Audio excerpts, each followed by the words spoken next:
জুলাই গণঅভ্যুত্থান চলাকালে আশুলিয়াতে ৬ জনকে হত্যা এবং পরবর্তীতে তাদের লাশ পুড়িয়ে দেওয়ার অভিযোগের মামলার অভিযোগ গঠনের উপরে শুনানির দিন ধার্য ছিল।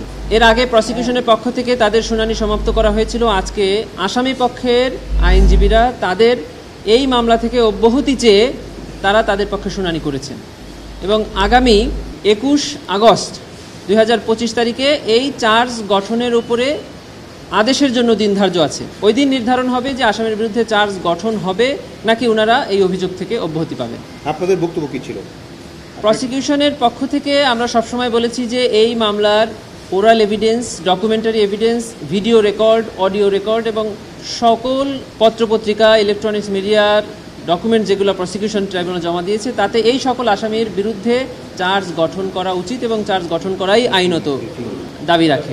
আজকে ডিফেন্সের পক্ষ থেকে এই ডিসচার্জ হিয়ারিংয়ের উপরে বেশ সময় নিচ্ছিল বলে প্রসিকিউশনের মনে হয়েছে। শুধু তাই নয়, ডিফেন্সের পক্ষ থেকে বেশ কয়েকটি আবেদন করা হয়েছিল যে আবেদন এই আইন বা রুলসের কোথাও উল্লেখ করা নাই এবং এই উক্ত আবেদনগুলোতে যে সকল ধারা উল্লেখ করা হয়েছে সেই ধারায় ওই আবেদন করার কোনো এখতিয়ার ডিফেন্সের নাই।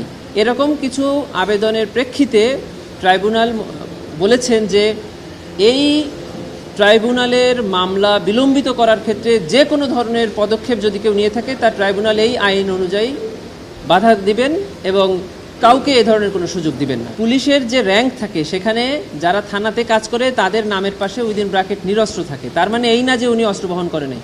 উনি অস্ত্র বহন করেছেন কিনা এটা ভিডিও ডকুমেন্টে প্রমাণিত আছে। ওনাদের রেজিস্টারে বলা আছে যে তার কাছে কি অস্ত্র ছিল না ছিল, এটা এভিডেন্সে প্রমাণ হবে। কোর্ট বারবার এটা বলছেন যে চার্জ হিয়ারিং স্টেজে দেখতে হবে যে প্রাইমি ফেসি কেস আছে কিনা।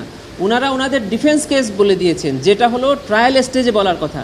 ডিফেন্স কেস যদি ওনারা প্রমাণ করতে পারেন ওনারা বিচার শেষে খালাস পাবেন, কিন্তু চার্জ গঠন হবে কি হবে না এই স্টেজে ওনাদের এই বক্তব্য দেওয়ার সুযোগ নাই। আজকে আন্তর্জাতিক অপরাধ ট্রাইব্যুনাল ১-এ চাংখারপুল এলাকাতে সংগঠিত মানবতাবিরোধী অপরাধের সাক্ষ্য গ্রহণ চলছে।